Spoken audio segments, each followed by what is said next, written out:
Hello, hello, bonjour à toutes, bonjour à tous et bienvenue dans ce podcast Cœur à cœur avec Dieu. Chaque jour, laisse Dieu te parler au travers de sa parole. Dans ce podcast, nous partagerons des exhortations brèves, puissantes et guidées par l'amour pour t'aider à méditer les Écritures profondément, verset après verset, pour t'aider à guérir, à être éclairé, affermi, mais surtout faire la rencontre de Dieu telle que tu ne l'as jamais connu, afin de vivre une relation intime et vivante avec lui. Alors installe-toi bien, dispose ton cœur, dispose ton environnement, dispose tes pensées. Nous entrons dans sa présence.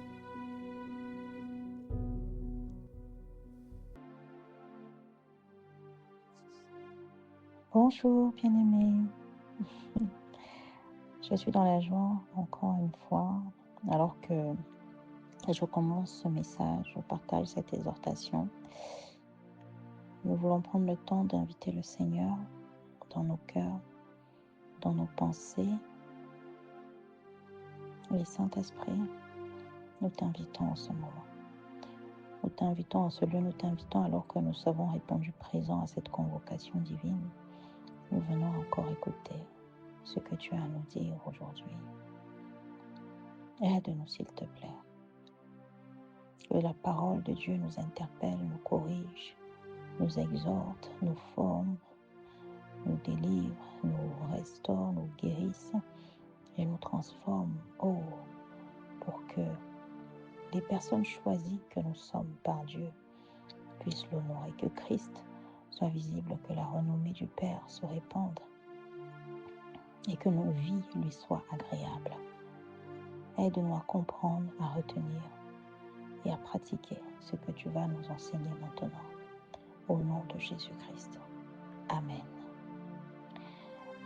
Le message d'aujourd'hui s'intitule « La place de Dieu dans ta vie ». La place de Dieu dans ta vie. Nous allons lire la parole dans Exode 20, du verset 2 au verset 7 en version Nouvelle Français courant. « Je suis le Seigneur ton Dieu. C'est moi qui t'ai fait sortir d'Égypte où tu étais esclave. Tu n'adoreras pas d'autre Dieu que moi. Tu ne te fabriqueras aucune idole, aucune représentation de ce qui est dans les cieux, sur la terre ou dans l'eau sous la terre. Tu ne te prosterneras pas devant des statues de ce genre. Tu ne les adoreras pas. En effet, je suis le Seigneur ton Dieu, un Dieu exclusif. Je punis la faute de ceux qui me détestent. J'interviens contre eux et leurs descendants jusqu'à la 3e ou la 4e génération. Mais je traite avec bonté pendant 1000 générations ceux qui m'aiment et obéissent à mes commandements. Tu ne prononceras pas mon nom de manière abusive, car moi, le Seigneur, ton Dieu, je tiens pour coupable celui qui agit ainsi. Amen. Alors, le message « La place de Dieu dans ta vie », je l'ai reçu simplement parce que lorsque le Seigneur annonce ce qu'il attend du peuple, donc ça c'est le début des 10 commandements concrètement, c'est un peu comme des règles de conduite que Dieu lui il impose, en tout cas il est en train de déclarer ce qu'il veut, ce qu'il ne veut pas. Il est en train de déclarer sa part du contrat. Il est en train de déclarer nos devoirs dans l'alliance, en tout cas vis-à-vis du peuple dans ce contexte. Et il rappelle déjà par se positionner lui-même. Il commence par rappeler qui il est, mais comment on devrait le considérer, le positionner dans nos vies. Et ces premiers versets des 10 commandements, en réalité, nous invitent à reconsidérer nous aussi aujourd'hui comment est-ce que nous considérons véritablement Dieu dans nos vies et la place en réalité que nous lui accordons au quotidien. Allons en profondeur. Je suis le Seigneur ton Dieu. C'est moi qui t'ai fait sortir d'Égypte où tu étais esclave. Vous voyez, je ne sais pas le nombre de fois que Dieu le répète depuis que nous lisons Exode, mais il répète encore. Voyez à quel point c'est important pour le Seigneur que nous n'oublions pas que tout ce que nous avons vécu comme victoire, nous avons obtenu comme récompense, tout ce que nous avons bravé, toute récompense, tout accomplissement, tout objectif atteint, toute gloire que nous pouvons prétendre avoir expérimenté, reçu, ça vient de Dieu. Il réclame sa place. Il réclame son autorité. Il réclame ses miracles et ses prodiges. Il réclame son intervention dans nos vies. Alors oui, quelle est la place de Dieu dans ta vie? Est-ce que Dieu occupe la place de celui qui t'a sorti d'une situation qui t'a marqué à jamais? Est-ce que Dieu occupe véritablement la place de celui qui a répondu à des cris lorsque tu criais? Oui, bien-aimé, parce que au-delà d'oublier, parfois lorsqu'une tempête passe, tout de suite, l'espace qu'occupe Dieu dans nos vies diminue. Ici, il nous rappelle, je suis le Seigneur ton Dieu. C'est moi qui t'ai fait sortir d'Égypte où tu étais esclave. Donc, il nous invite à nous rappeler notre condition avant même d'annoncer ces termes de l'alliance. Oui, un peu comme s'il prépare nos cœurs parce qu'il sait que ce qu'il va nous demander peut paraître dur. Mais il nous rappelle, n'oublie pas, j'ai fait ça. Voici d'où je t'ai tiré. On peut l'interpréter ou le percevoir de plusieurs manières, le recevoir dans nos cœurs de plusieurs manières. On peut le recevoir en se disant, oui, c'est vrai, tu l'as fait. Je le reconnais. J'étais esclave, j'ai crié à toi, tu m'as répondu. Ou alors on peut le recevoir aussi en se disant, ok, tu m'as sorti de l'esclavage, mais ça ne veut pas peut-être pour autant dire que tu peux faire davantage ou encore. Alors que notre personne peut se dire, oui, tu m'as sorti d'où j'étais. Ça veut dire qu'en réalité, je sais que je peux compter sur toi. Ça veut dire qu'en réalité, je peux te faire confiance. Les yeux fermés parce que tu dis que tu es le même hier, aujourd'hui, éternellement. Et que si tu m'as sorti de l'esclavage, tu peux encore me sortir de toute forme d'esclavage. Que si tu m'as sorti de l'esclavage en réalité, de 430 ans d'esclavage, en réalité, tu peux me sortir de toute situation. Alors, dans ce contexte où tu me le rappelles, oui, c'est vrai, Seigneur, peu importe ce que tu vas me demander dans cette alliance, je m'y soumets. Vous voyez, c'est différentes manières de recevoir cette introduction. Le Seigneur prépare les cœurs par rapport à ce qu'il va demander. Il te rappelle d'abord qui il est, ce qu'il a fait, afin que ce qu'il va te demander de faire ou ce qu'il va exiger de toi arrive facilement dans ton cœur à cause de ce qu'il a fait. Bien-aimé, ici nous devons pouvoir comprendre que ce que Dieu fait dans nos vies, ce que Dieu réalise dans nos vies, a un but. Le but n'est pas seulement de nous bénir à l'instant T. Le but n'est pas seulement de nous exaucer, de nous délivrer du malheur, de nous donner cette paix et cette joie. Non, ce n'est pas le seul but. Le but est aussi de nous préserver de l'avenir, de demain. Parce que lui, il sait ce qui va arriver. Alors, il veut s'assurer qu'à cause de sa main étendue sur nous hier, nous puissions braver et traverser l'ombre de la vallée de la mort sans craindre quoi que ce soit. Ah, je nous invite vraiment à mettre pause, à méditer à ce message que je suis en train de donner, parce que je me parle à moi-même. Lorsque Dieu nous exauce, retournons au passé et rappelons-nous que cet exaucement n'était pas que pour hier. Ça veut dire qu'aujourd'hui, si tu viens d'avoir un exaucement, si tu parles au présent, considère en réalité que cet exaucement ne concerne pas qu'aujourd'hui. Dieu est en train de semer quelque chose en toi pour te préparer à demain. Dieu est en train d'essayer de préparer ton cœur à une soumission qu'il attendra de toi demain pour des situations qui pourront peut-être être pires que celles que tu as vécues ou que tu vis aujourd'hui. Ah Seigneur, aide-nous à comprendre. Ouvre notre esprit, renouvelle notre intelligence, ouvre notre cœur s'il te plaît. Aide-nous à saisir les profondeurs des mystères de ta parole. Aide-nous à saisir tes voix. Aide-nous à saisir ta pensée. Aide-nous à saisir ton cœur. Ouvre notre intelligence, s'il te plaît. Renouvelle notre intelligence, s'il te plaît. Fais tomber les voiles. Lis tout esprit d'orgueil, tout esprit d'insoumission, tout esprit de rébellion, tout esprit d'indépendance. Et remplis-nous d'humilité, remplis-nous de lumière, remplis-nous de sagesse. Remplis-nous, Seigneur, de toi. Afin que chaque acte que tu poses dans nos vies ne soit pas vain, mais atteigne précisément le but pour lequel tu as posé cet acte, pour lequel tu as exaucé une prière, pour lequel tu as réalisé un miracle, un prodige.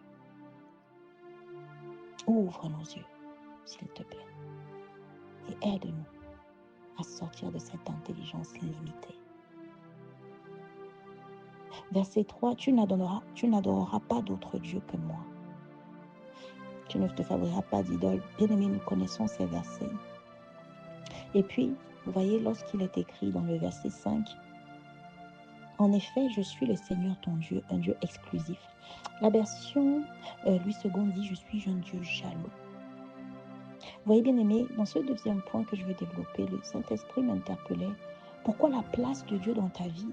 Parce que lorsqu'on parle de place, on parle de ce qui attire notre attention, on parle de ce qui occupe notre temps, on parle de l'intensité de la présence de quelque chose dans nos vies, dans nos pensées, on parle de nos habitudes. Et vous voyez, lorsque nous sommes en train de parler de la place, nous parlons des habitudes, nous parlons de l'occupation, nous parlons de l'intensité. Nous sommes en train de parler du temps, des choses qu'on considère qui ne sont pas Dieu. Et Dieu nous dit, en réalité, ce sont des idoles. Parce que ça a pris sa place. Et c'est pour ça qu'il prend le temps de le rappeler en tout début. Tu ne te fabriqueras pas d'idole, aucune représentation, tu ne te prosterneras pas. Mais regardez, il parle de Dieu jaloux. Et certains peuvent croire ici qu'on parle juste de jalousie dans le contexte où on est en train de se prosterner, où on est en train d'adorer. Bien-aimé, la Bible déclare dans Romains 6 au verset 16 que tu es esclave de celui à qui tu obéis. Lorsque tu passes ton temps devant la télé, lorsque tu passes ton temps au téléphone, tu es en train d'obéir à quelque chose, tu es en train de répondre à un besoin que tu peux avoir de te distraire. Donc tu es en train d'obéir à quelque chose. Tu ne sais juste pas à quoi en réalité, mais tu es donc esclave de cette chose-là. Et quand on parle d'esclavage, bien aimé, on parle de soumission. Quand tu es esclave, quand vous voyez les esclaves, leur posture, ils sont courbés. Ils obéissent, ils font. En gros, ils ne vont pas consciemment se dire « je me prosterne ». En réalité, quand tu es esclave, tu es soumis. Et Dieu dit en fait en réalité ici que je suis un Dieu jaloux, exclusif. Ça veut dire, dans ta vie là, dans la place que tu me donnes ou dans les occupations que tu as, je veux l'exclusivité. Pas seulement par rapport à ce que tu proclames de ta bouche être Dieu, selon toi. Mais Dieu nous invite à aller plus loin. Il parle de Seigneur. Seigneur signifie Adonai. Ça veut dire maître. Ça veut dire donc celui à qui tu obéis, encore une fois. Bien-aimé. Une idole, ce n'est pas forcément ce que tu dis de ta bouche, c'est mon Dieu. Non, parce que ce à quoi nous appartenons, ce à qui nous obéissons, n'est pas déterminé par ce que nous disons, mais par ce que nous faisons. Par les actes que nous posons, par les décisions que nous prenons. Ce n'est pas seulement par les paroles que nous disons. Tes actes en disent long sur qui te contrôle. Nos actes en disent long sur à qui est-ce que nous nous soumettons. Nos actes en disent long sur qui sont nos idoles. Nos actes en disent long sur la place que nous accordons à Dieu dans nos vies et de si il a l'exclusivité ou pas. Bien-aimé, nous pouvons prendre le dictionnaire et chercher exclusif. Exclusif, c'est ce qui est à part, c'est ce qui a une place particulière, ce qui est unique. Exclusif, c'est particulier, c'est différent, c'est vraiment mis à part, c'est exclusif, c'est une exclusivité. Est-ce que Dieu a l'exclusivité dans ta vie? Quelle est la place de Dieu dans ta vie? Qu'est-ce qui occupe ton temps? Qu'est-ce qui occupe tes pensées? Est-ce que c'est toujours dormir? Est-ce que c'est toujours passer du temps avec tes enfants? Est-ce que c'est les moments, choux avec ton mari, ta femme? Est-ce que c'est ton travail? Est-ce que c'est la nourriture? Est-ce que c'est une série coréenne façon? Est-ce que c'est passer le temps à voyager? Qu'est-ce qui occupe tes pensées? Qu'est-ce qui occupe ton cœur? Qu'est-ce qui t'occupe? Là où est ton trésor, c'est là où est ton cœur, bien-aimé. Quelle est la place de Dieu dans ta vie? Parce que Dieu demande l'exclusivité. Alors, je nous invite à examiner nos passe-temps, ce dont on ne peut pas se passer, en fait, ou les habitudes que nous avons créées qui paraissent anodines, mais en réalité qui prennent le temps que nous pourrions ou que nous devrions passer avec le Seigneur. Nous devons voir ce que Dieu entend par exclusivité, bien-aimé. Dieu ne peut pas prendre la deuxième place, la troisième place et encore moins la dernière place dans nos vies. Alors si lorsque je finis mon temps de travail, la première chose à laquelle je pense après le travail, c'est aller manger, c'est appeler une copine, ma famille, mes enfants, mon père, ma mère, bien aimé, Dieu n'a pas l'exclusivité. L'exclusivité en réalité signifie qu'en réalité dans toutes choses, il est en premier. Dans ma famille, il est en premier. Dans mes relations avec mes enfants, il est en premier. Dans mon travail, il est en premier. Dans mes finances, il est en premier. Dans mon mariage, il est en premier. Dans ma mission de vie, dans mon ministère, il est en premier. Dans mes besoins personnels, ma vie personnelle, il est en premier. L'exclusivité est visible. On ne peut pas dire que quelque chose est exclusif et ça ne se voit pas. On ne peut pas dire que quelque chose est exclusif et on le cherche. Lorsqu'on commence à te demander si Dieu est exclusif, ça veut dire qu'il n'est pas, bien-aimé. Et puis le dernier point, l'avant-dernier point, parce qu'il y a le verset 6 qui dit « Moi je traite avec bonté pendant 1000 générations ceux qui m'aiment. » Et puis avant, au verset 5 qui finit en disant « J'interviens contre eux et leurs descendants jusqu'à la 3e, la 4e génération. » Il parle de ceux qui ne font pas de lui l'exclusivité. Vous voyez, ce qui est marquant ici, c'est que Dieu révèle une facette de lui. Encore une fois, nous savons déjà, lorsque nous écoutons ces messages, je n'arrête pas de le dire, bien-aimé, lorsque nous écoutons la Bible avec nos yeux, parce que lorsque nous ouvrons la Bible, c'est Dieu lui-même, selon Jean 1 au verset 1. C'est Dieu lui-même qui est devant nous, en fait. Donc, en réalité, nous lisons, mais non, en fait, nous sommes en train d'écouter Dieu parler, parce que c'est Dieu qui est devant nous. Il est en train de révéler des facettes de lui. Dans chaque verset, dans chaque histoire, dans chaque personnage, bien-aimé, Dieu se révèle. Alors, vous voyez, lorsqu'il dit « Je punis la faute de ceux qui me détestent », il dit jusqu'à la 3e, la 4e. Regardez, 3e, 4e. Mais lorsqu'il bénit, il arrive jusqu'à 1000. Bien aimé, ça indique ici que Dieu, il a plus à cœur de bénir que de punir. Alors, je ne sais pas quelle est l'image que tu as du Seigneur. Je ne sais pas ce que tu penses de Dieu en ce qui concerne le châtiment ou la colère ou la punition, j'en sais rien. Je ne sais pas ce que tu penses du Seigneur, mais bien aimé, Dieu est un Dieu jaloux. Ça, c'est un fait. Il faut sortir des croyances selon lesquelles Dieu ne peut pas frapper. Il est lent à la colère, il le dit lui-même. Mais il est jaloux, il peut frapper. Et on a conscience de qui est notre Seigneur dans toutes ses facettes. Par contre, ceci dit, l'amour qu'il a en lui, le bien qu'il veut donner, surpasse ce qu'il peut faire en termes de châtiment. Ce n'est pas sa volonté première, ce n'est pas sa volonté deuxième, ce n'est pas ce qu'il veut. Dieu aime bénir. Parce que lorsqu'il bénit, regardez, il bénit jusqu'à la 1000e. Il veut que cette bénédiction soit étendue le plus longtemps possible. Lorsqu'il frappe, il dit même 3e ou 4e. Ça dit qu'il aurait même pu s'arrêter à 3e. C'est juste pour comprendre que, bien aimé, Dieu n'aime pas cela. Il n'aime pas frapper. Il n'aime pas cela. On voit clairement ici une proportion. Ça devrait nous indiquer le cœur de notre Père.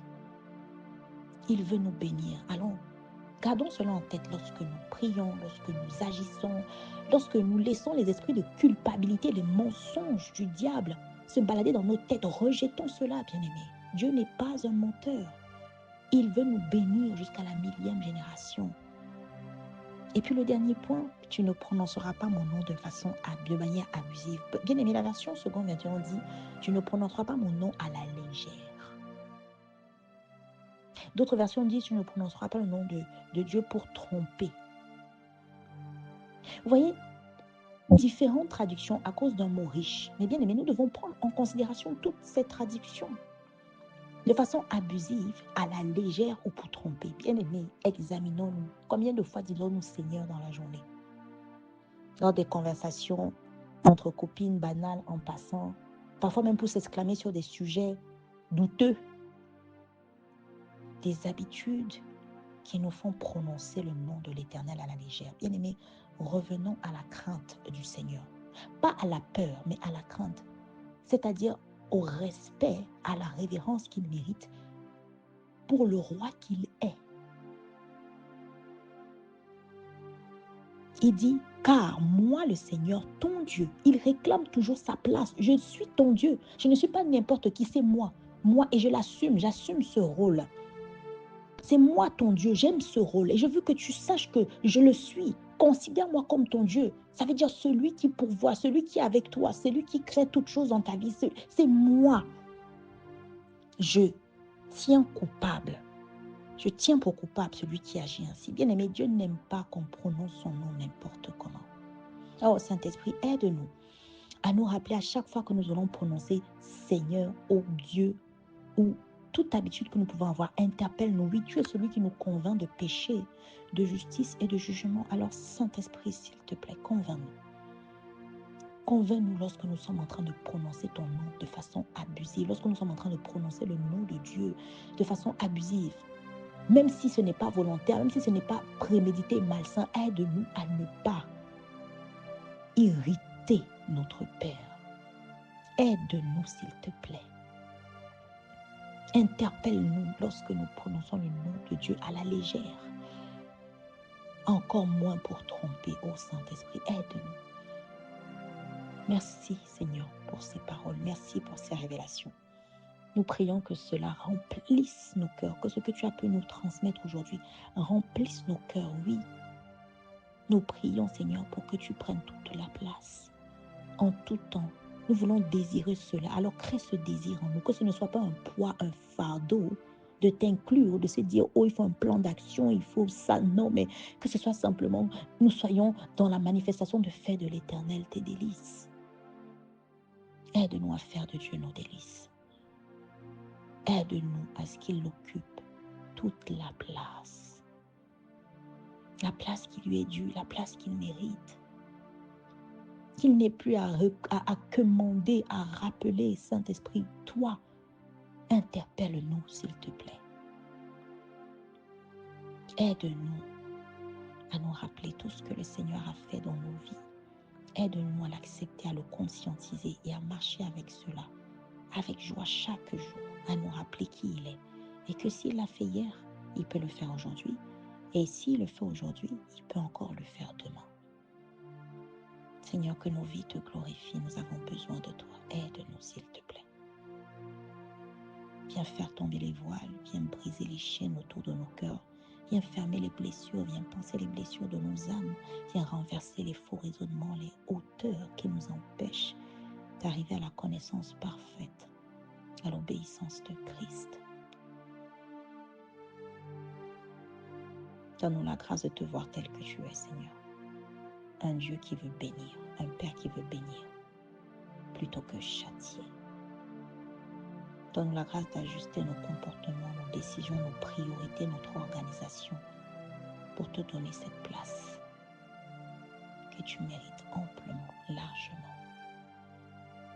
Qu'il en soit ainsi pour nous et pour notre postérité jusqu'à ton retour, Seigneur. Merci pour ce moment. Merci parce que tu enracines tout cela dans nos cœurs. Merci parce que tu nous exauces et qu'à partir d'aujourd'hui, tu occupes dans nos vies, dans nos pensées, dans nos cœurs, dans nos relations, dans nos projets, dans nos ambitions, la place qui t'est due. Au nom de Jésus-Christ. Amen.